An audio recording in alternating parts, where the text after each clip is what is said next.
வச்சு கொடுப்போம் அப்படின்னு சொல்லியிருந்தாங்க. ஸோ அதனால் பெருசாக அவங்கக்கிட்ட எதுவும் இல்லை.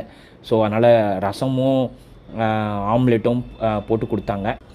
வாங்கி இப்போ நம்ம அப்படியே ரிசார்ட்டை பார்த்துட்டு அப்படியே உங்களோட ரூம் காமிச்சிட்டு அந்த ஹோட்டலோட சுற்றி என்ன எப்படி இருக்குது அப்படிங்கிறதையும் உங்களுக்கு நான் காமிக்கிறேன் வாங்க. இப்போது ரிசார்ட்டோட ஃப்ரண்டேஜ் பாருங்கள். இப்போ நான் இருக்க இடம் வந்து ரிசப்ஷன் ஏரியாலேருந்து வெளியில் வந்தோடனே ஒரு நிறைய பெரிய ஓப்பன் இடம் இருக்குது. இங்கே தான் அந்த ரிசப்ஷன் பின்னாடி தான் உங்களுக்கு ஒரு வெயிட்டிங் ஏரியா, அப்புறமா வந்து எல்லா ஒரு ரெஸ்டாரண்ட் மாதிரி வச்சுருக்காங்க. பெருசாக ரெஸ்டாரண்ட்டுன்னு சொல்ல முடியாது, ஓகே அந்த மாதிரி இருக்கும். இந்த இடம்லாம் இப்போ காமிக்கிற இடம்லாம் வந்து உங்களுக்கு அங்கே தான் ரூம்ஸ் இருக்குது. இங்கே பாருங்கள், இந்த இடத்துல ரூம்ஸுக்கு அப்புறம் அப்படியே இந்த பக்கம் பார்த்தீங்கன்னா ஃபுல்லாக ஒரு ஓப்பன் லான் இருக்குது. அந்த ரவுண்டாக வச்சுருக்காங்க ஒரு லான் மாதிரி. அதுக்கப்புறம் அப்படியே நம்ம வந்திங்கன்னா இங்கே கீழே ஒரு 2